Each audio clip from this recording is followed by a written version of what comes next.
Welcome, everybody, to the Competition Archery Media Podcast, where we explore all things pertaining to competition archery. I'm your host, PJ Riley, and the CAM Podcast is brought to you by O'Neill's Classic Archery. And today, we have with us, fresh off his double gold medal winning, plus bronze medal, performance at the World Archery Field Championships, three-time champion, Dave Cousins. Dave, thanks for being here. Well, thanks for inviting me, PJ. I appreciate it. Absolutely. Has that sunk in yet? 3 times world field champion. Yeah. Yes and no. 3 times at this event and about 19 times total. But this past week in this tournament and everything have been a really heavy one for me, just physically, not physically, but mentally and emotionally. So I haven't really celebrated. It was just more of a relief. Yeah. Than anything else. So you won this one this year, and your first one was 24 years ago.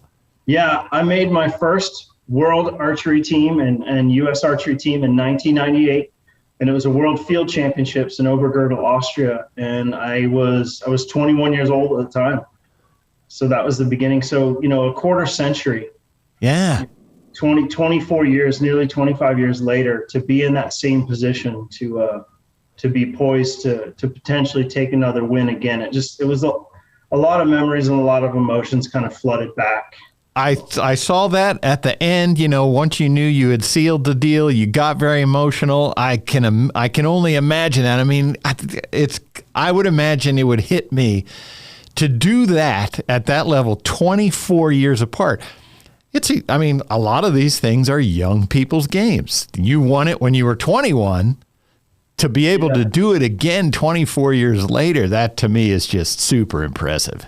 Yeah, I think this is this may have to be researched, but I believe I'm the oldest individual to win a world championship. Ah, nice. Yeah, I'll check that out. But yeah, I can't imagine. When was this? The emotion and stuff you guys saw on the field of play at time and the podium was nothing compared to when we got backstage. There are a lot of familiar faces and people that I've known in the industry for a long time. Bruce Cull was backstage, and Tom Dealin and several other people formerly from FIDA but World Archery now, and a good personal friend of mine and now the CEO of U.S. Archery, Rod Menzer. It's just a lot of people that have an inside look, and the biggest thing is, y'all don't know what we give every day to do this, and we have to give it every single day, year after year after year, and no one knows, no one sees it, no one feels it unless you are one of the elite, and you have been for a while. You don't know how heavy that is, right? And it's every day you start over from zero. Yeah. Every day.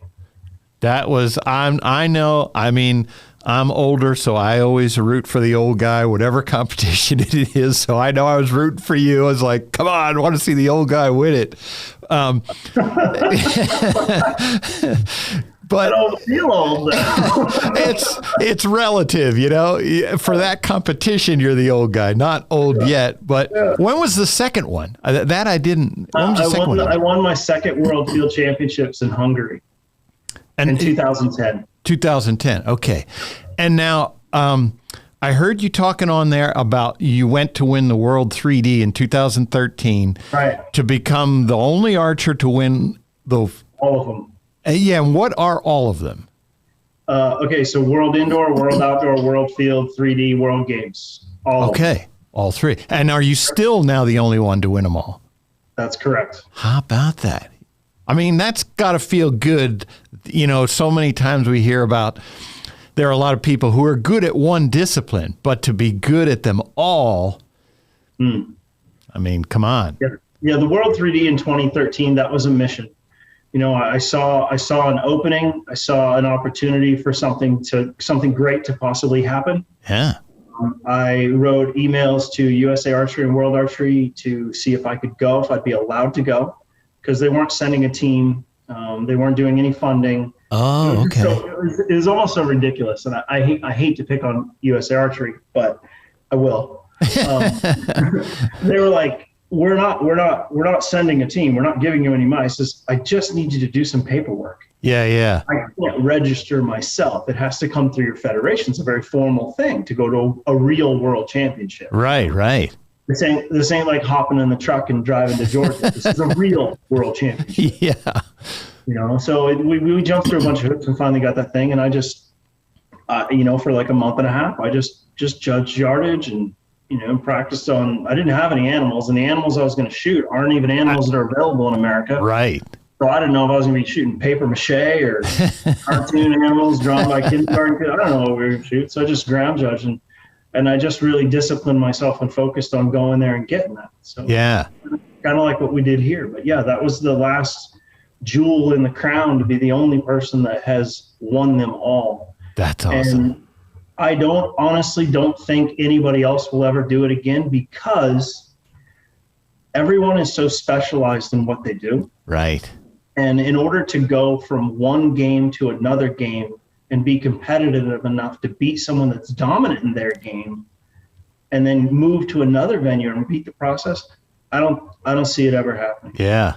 Yeah, especially now, indoor, outdoor, and field.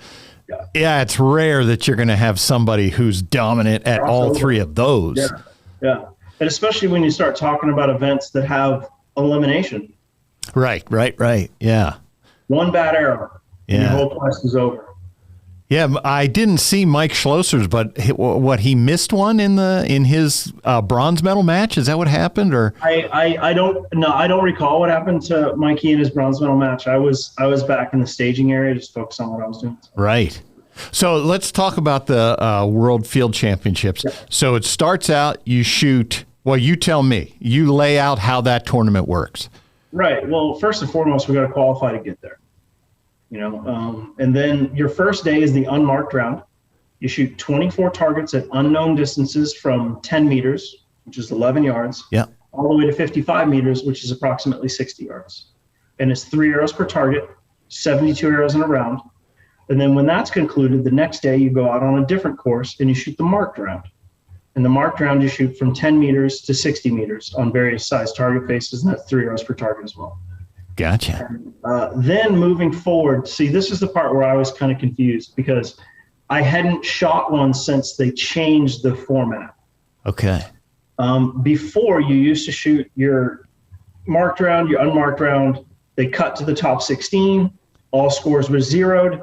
You would go out and shoot 12 targets, half marked, half unmarked. They would cut to the top 8. You would repeat the process, and they would cut down.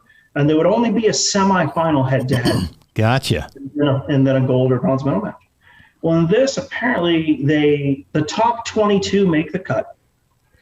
Number 1 and number 2 are granted buys all the way to the semifinals. So you win something for your effort, your knowledge, your skill, your performance, and all the time you've put in. They don't nullify it completely. Anyone below first and second, the remaining 20 of the top 22, go into these 4 separate pools of archers, and there's a match play system within each pool. Right. And then only 2 archers from that pool of 20 will work their way up into the last 4 for a semifinal. Gotcha. And those 2 archers were Alexander, the gentleman from Sweden, and then Mikey, of course. Slovak. Yeah. So they worked up their way. It was a really close match between Mike Schlosser and Domagoj Budin for one of those spots in the semi. They shot the highest match on the field, like a 103, 104. They shot amazing. And then another match that kind of was a bit of a surprise. Our fourth guy, because we had one guy, Jesse Broadwater, to stay home because of the hurricane and stuff. So we subbed in Pete Morgan. He qualified 4th. He was in a match against Alexander, the gentleman from Sweden, and unfortunately just came up a little short. So if it had been the way it was, then like legitimately the last 4 guys in the top 4 would have all been qualified really high. Yeah. But for me, going there, the nightmare scenario was, okay, if I don't shoot a good unmarked round and I don't shoot a good marked round and I come in like 3rd, I'm not guaranteed in the semifinals. Now I'm going to have to go play match play. Right. And And to me, match play has no place at all in field archery. Zero. The only thing you've done with match play is nullify someone's expertise, skill, and experience in the field game. Their ability to determine distance, their ability to deduce cuts, their ability to handle terrain and manage a course. You have totally wiped that out when you make it match play target archery in the wide open. Because it's not like 18 meters indoor. There is nothing but hitting the middle. Yeah, that's it. But like you said, cuts and, those crazy shots you got to deal with and judging the distance. World Archery Field is the last pure game we have, in my opinion. It's the last pure game. Like, all the pieces of the puzzle are there.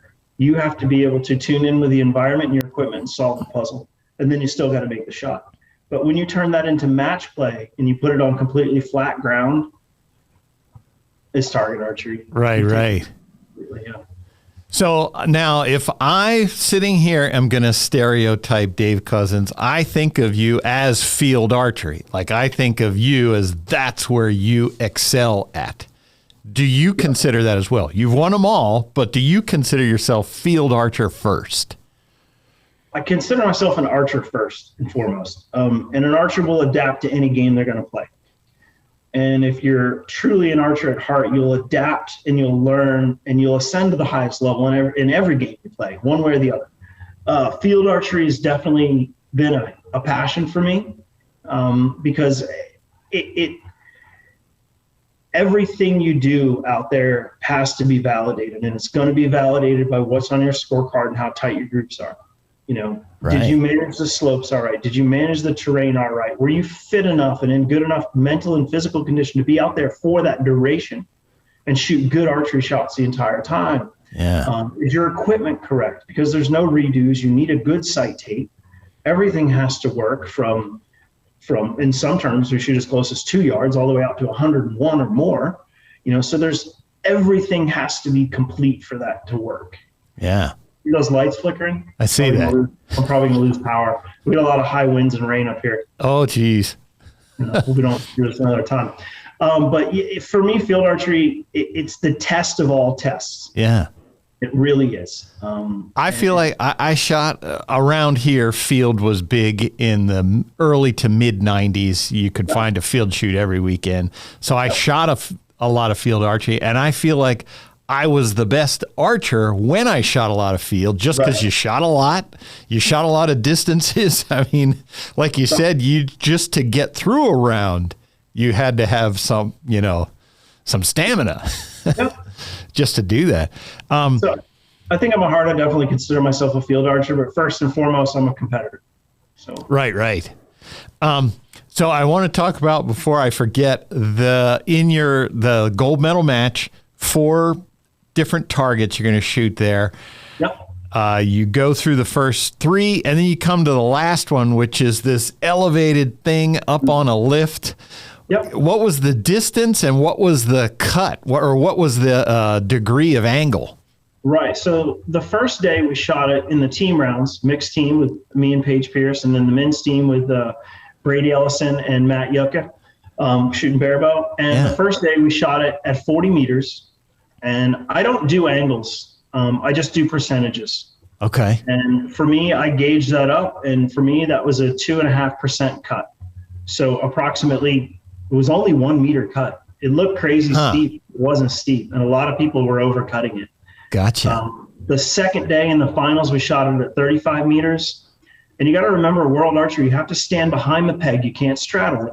Okay. Or stand in front of it. You have to stand behind it. So automatically, you're standing a half meter back to begin with. So if it's 35, you're legit standing at 35 and a quarter, 35 and a half. Yeah. And say it's a 1 meter cut. I'm only going to cut a half because I'm already standing a half long. So the real difference for me where I was standing was probably 35 and a half. Yeah. Shot distance would be 34 and a half. So, in a situation like that, you got to kind of think about how you work too. How you are in certain situations. Steep up a hill like that, a lot of adrenaline has been building. More than likely, a lot of people, me included, it's going to be tough to hold real good on that target. Yeah. It's probably going to be I'm gonna be hanging low a lot, below the dot. You know, a little timid. It's hard to get that bow and keep it up there and push, pull strong, make a good shot when that's going on. So that was a target like I'm not going to cut very much on, because I am not going to shoot a weak shot, shoot a low 4 like an idiot. Yeah. 4s don't add up very well. How did that feel? I believe going into that, you had a 3-point lead. Did that feel comfortable for you, or did that make you nervous? Like, oh, now I really don't want to screw up, or how does that play for you? Well, first of all, any lead isn't enough, but you only need one to win when it's over. I wasn't super confident, super comfortable with it. I mean, I would have rather, like, hey, if you just splatter them all into the 5, you got a guaranteed win. That, you know, great. Yeah. But it's like, you know, I was like, the target before really disappointed me. It was 25 meters on a 40-centimeter face. So that's the same as a NFA 5 spot. Right. And I believe I shot the golden sombrero. I shot 3 5s. I never shot a 6 at all. Right. Like, good God, man. You know, luckily Nico managed to, he only shot 1 6 and 2 5s. I'm like, okay, well, he didn't give away the farm there. He gave up 1 point. Yeah. It could have been a lot worse, but, you know, and then when I got there and stuffed the first 2 and 6, I was like, you know, other than a total mental derailment, I think we're good here. So when the target's up on the lift, are you shooting at it perfectly flat, or do they tilt it towards you at all? What's your perspective? You can look at our arrows in the video going into it, and the target wasn't tilted to us, so it's not flat. Okay. So you're kind of shooting, you know, it's kind of shooting at an oval. Yeah. Kind of like if a 3D target was leaned to you or away from you. So it wasn't perfectly flat. Yeah. Which then, you know, reduces your aiming area. But I'm not seeing it from your perspective. I didn't know if that made that big of a difference or not. It kind of does. But I'll tell you this. If we look at the final, and then we go back and we look at the semifinal, which is stuff you guys didn't see because it wasn't televised. Out of the semifinal and the final, there was only one true field target in both of those sets of 4 targets.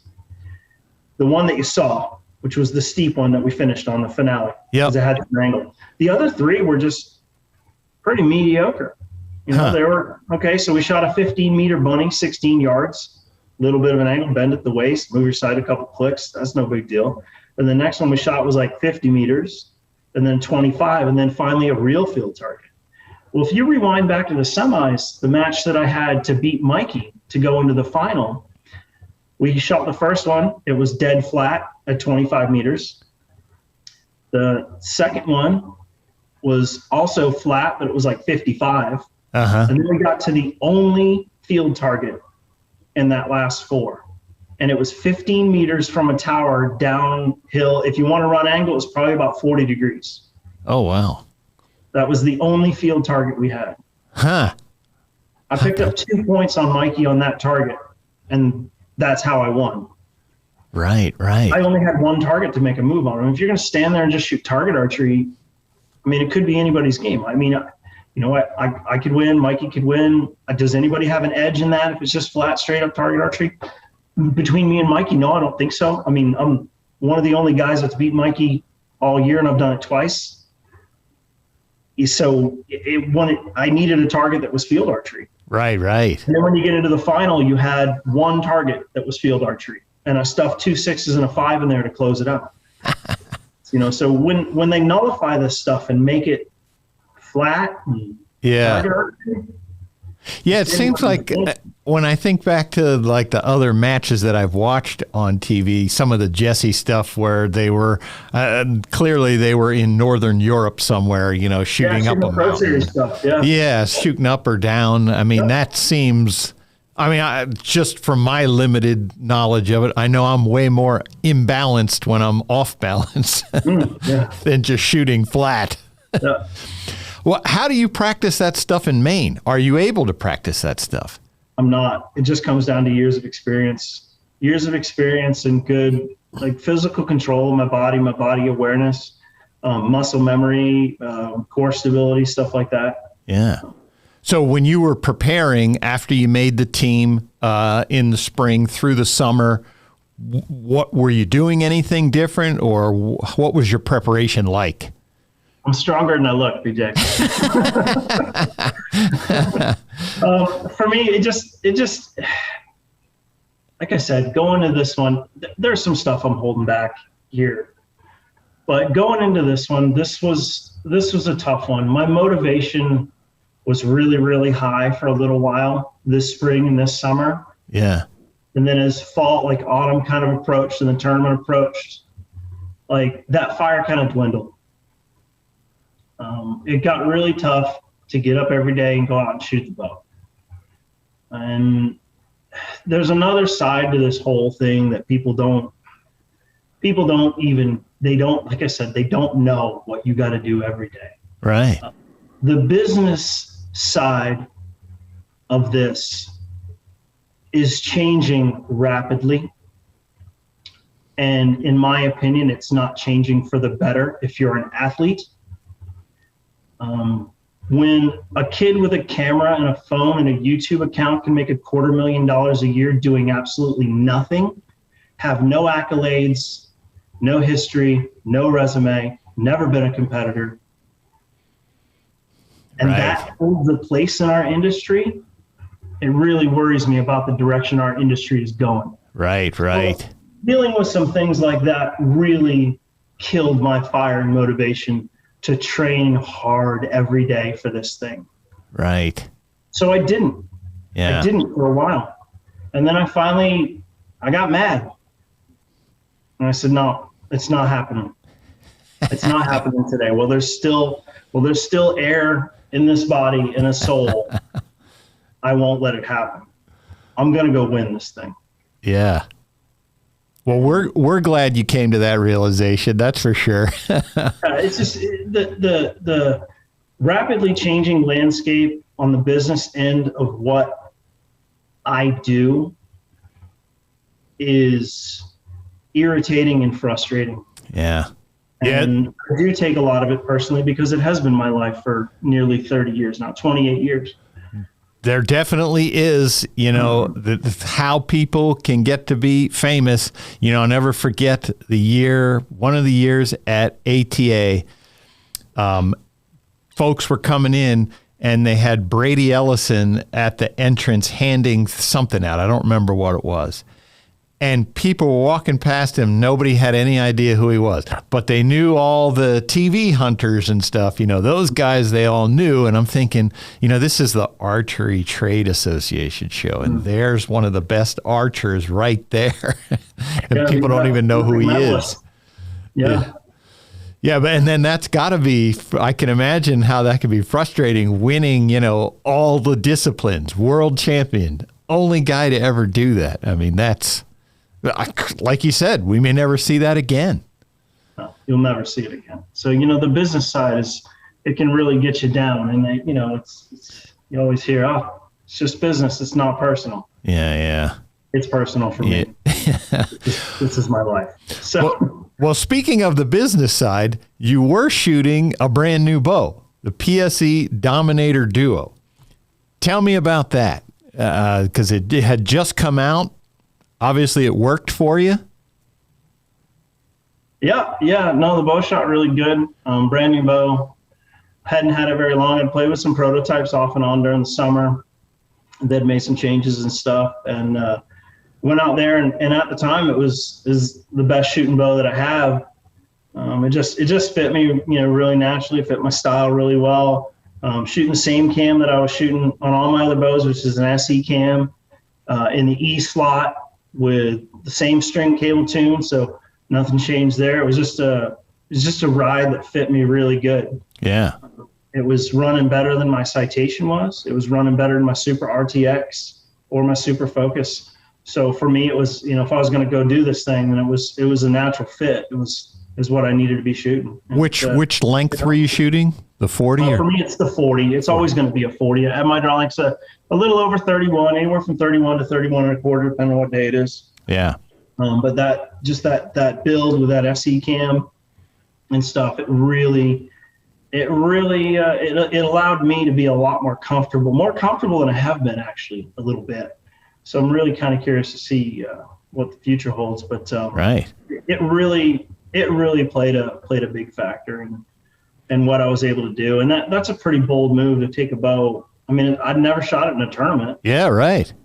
You know, I mean, that's not what you qualified with, correct? No, I mean, shot a citation to qualify. Yeah. You know, that bow literally just showed up, you know, not long before the tournament. And like I said, it was the nice thing about it was the same cam and module position, same string and cable lengths. I was able to just take a set of cams and strings, a whole harness right off one of my citations or my focuses, and put it right on that bow.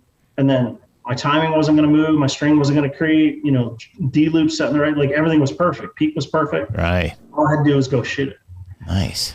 So that made things really nice. And it gave me more confidence than I'd had in any of the bows that I had hanging on the wall.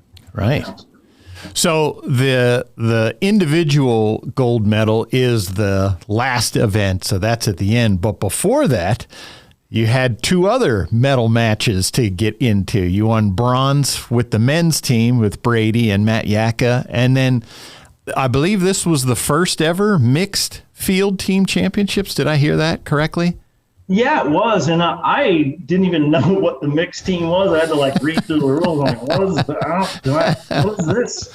Apparently, they'd used it at the European Field Championships the year before, so everybody but us knew about it. Gotcha. And you know, kind of then finding out how it works. So they take your highest qualified male and female compound, and then also male and female recurve, male female barebow. Yeah. So they make it 3 mixed teams total. So it was me and Paige Pierce. So I'm liking our chances. Absolutely. You know? And since there was a limited number of teams, there would only be a semifinal match and then a finals match. And our semifinal match, we were up against two youngsters. Let's say youngsters from Croatia. It was Domagoj Budin, and I apologize on the podcast. I don't remember the young lady's name. Yeah. Sorry. But we shot 4 targets, and we ended up tied with them. And it's up to the judge's discretion on how a shoot-off is conducted. They can go find another target or change the distance or just use the last target we shot. Oh, gotcha. So there's we'll just shoot the same target again. And how it works in the mixed team, as you guys saw from the medal rounds, it's 1 arrow per archer in a rotation for a total of 4 arrows. So they have us on this target. It's 20 meters. It's 22 yards on a 47-meter target face, so NFA 5-spot size. And I'm like, and admittedly, I just feel dumb for saying this, but on that target, the last target of the match, I had missed an X ring. I'd missed a 6 ring, which put us in that shoot off. So thank God Paige was able to carry us with 2 6s. I appreciate it. You did great, kid. Thank you. But I'm like, oh man, this is 1 arrow apiece now in this shoot off, you know. And if we're tied, it goes close to center. I'm like, geez, come on, cousins. I mean, it's 22 yards. 22 yards. You know, can you hit the thing, please? So I shoot one in there, and we rotate through it. I says to Paige, Paige, we need this. I'm sure she's thinking yeah, I know.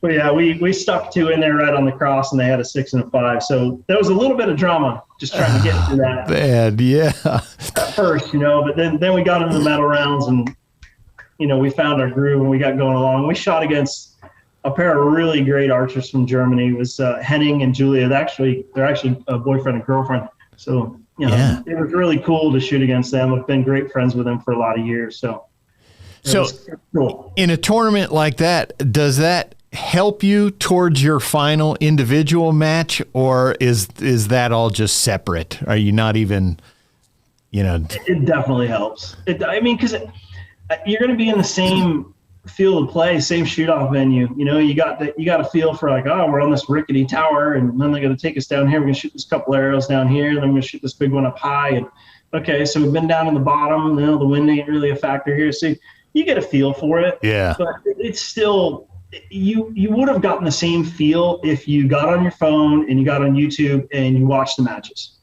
or you sat in the gallery at the venue. You would have got the same feel.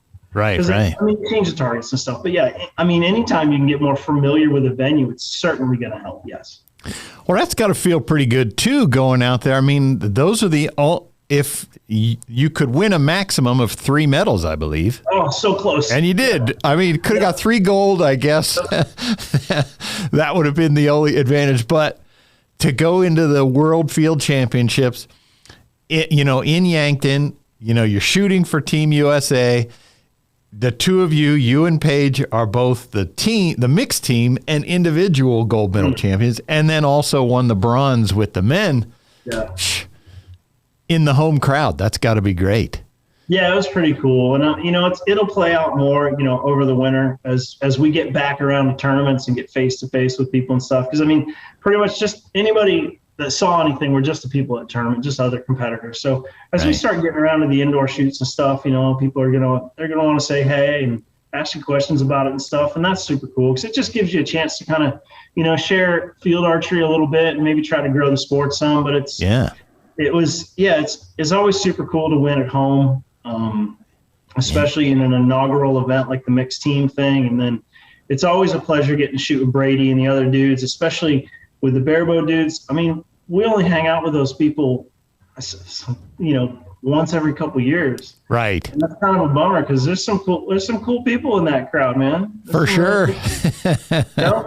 And so it's really cool for us all to come together as a mixed team like that and kind of all rally around a common cause. There's no factions, there's no divisions, just 3 people just trying to do their best thing all collectively together. Yeah. And it's super cool. And then, of course, the individual stuff, which for me, just the whole thing was just a lot more personal. 100% personal. Yeah. It wasn't about the money and it wasn't about the endorsements. It was just about, Yeah.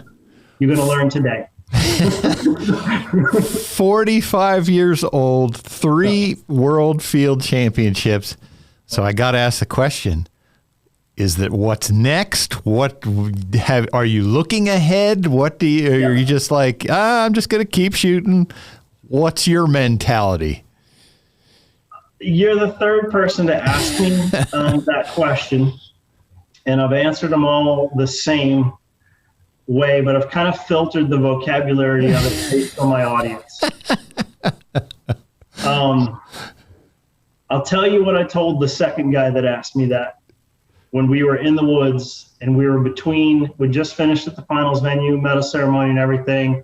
And I was just taking a moment, and I was on the phone and whatnot. And I got done with that. And I says, hey, Tate was he was the coach in the coach box. Yeah. So he was walking me back to where the crowd and the car and everybody was. And I said, just can we just take a moment here, Tate, just before we get out there? It's like, yeah, cool. We're just talking. And he asked me the same question.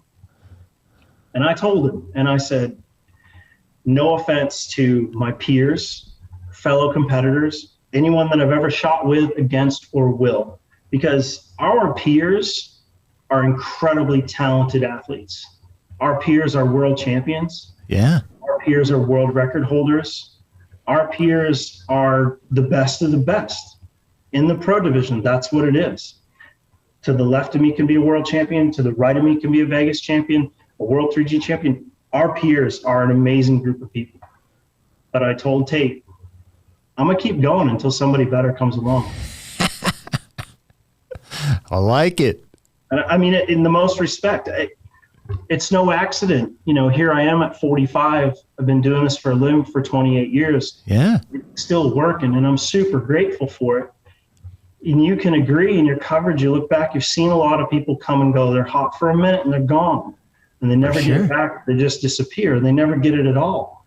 But I'm super grateful to be really well-rounded at all the games we play. Yeah. A really long and distinguished career. And I'm just going to keep going.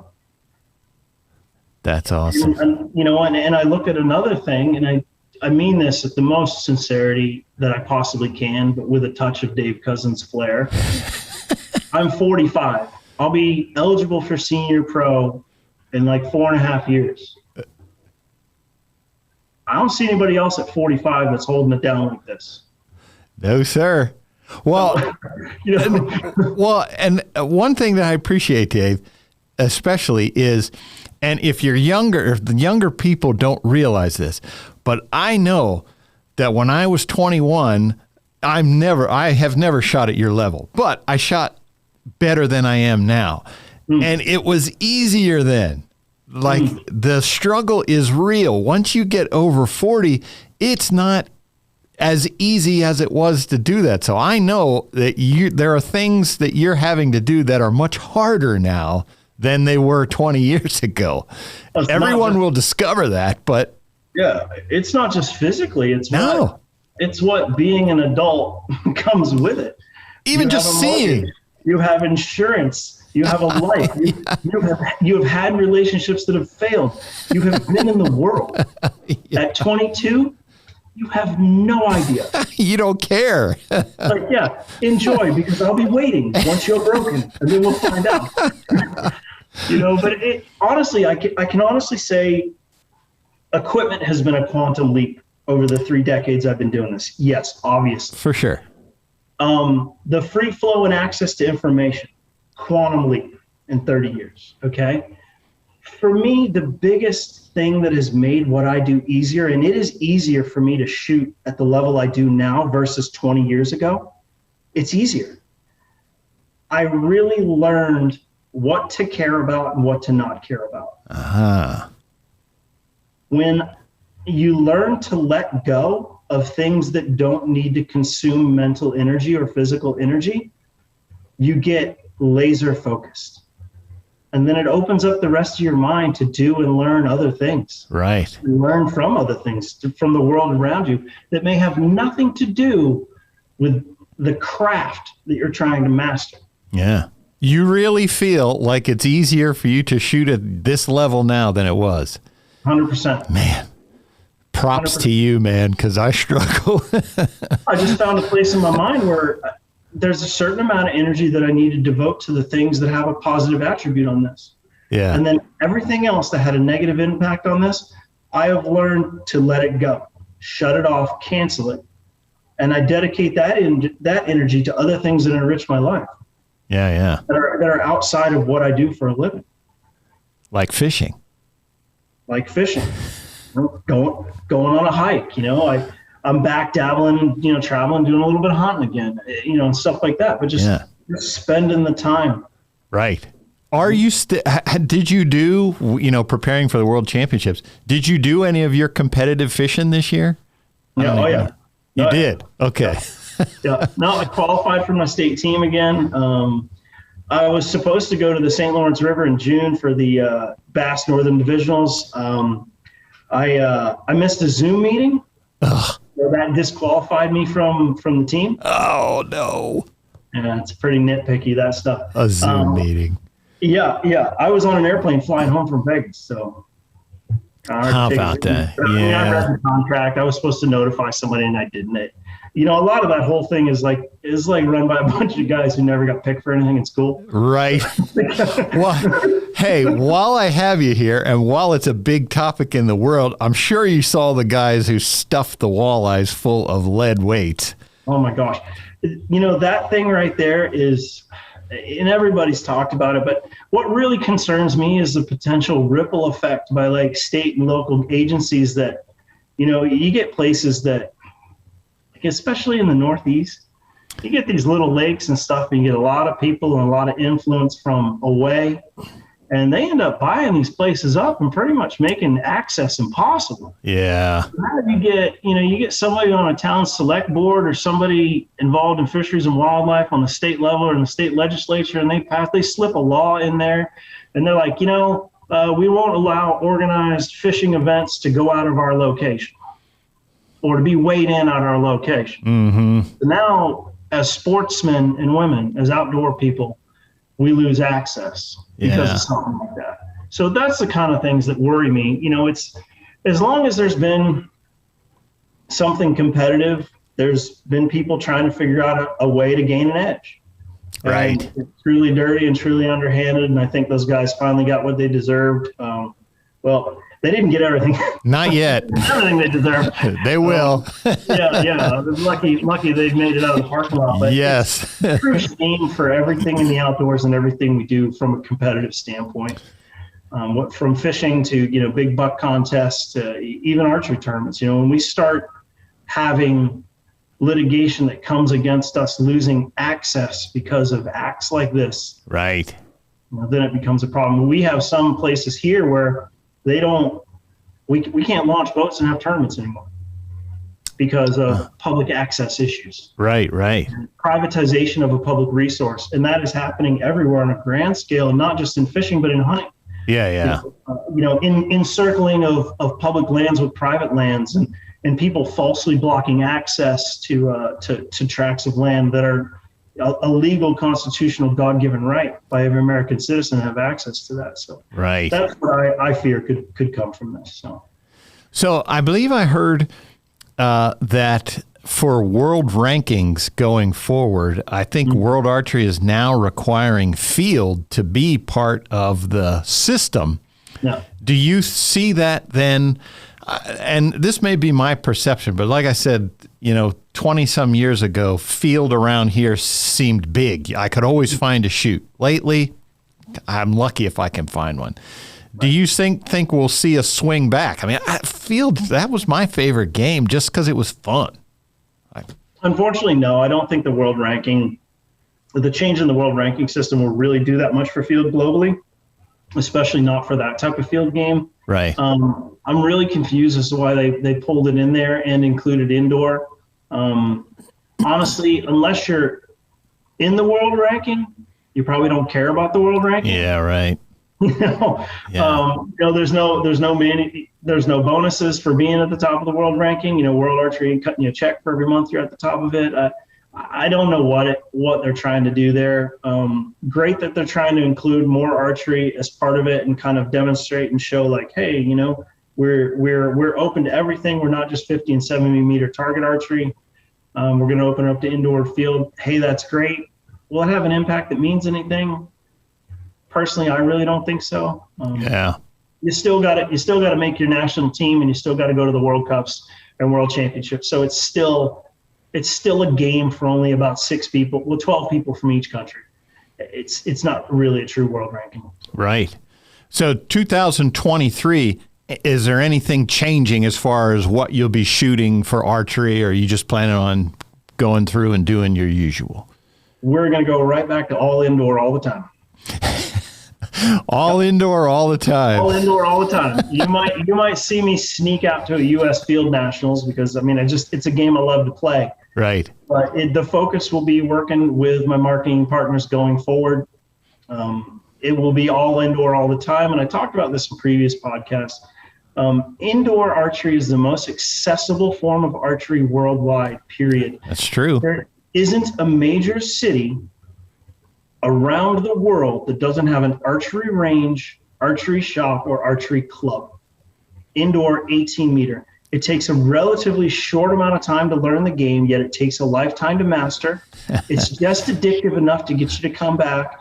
There's nothing more thrilling as a new archer than to pin a target up at 18 meters. Somebody gives you a little bit of a lesson, shows you some equipment.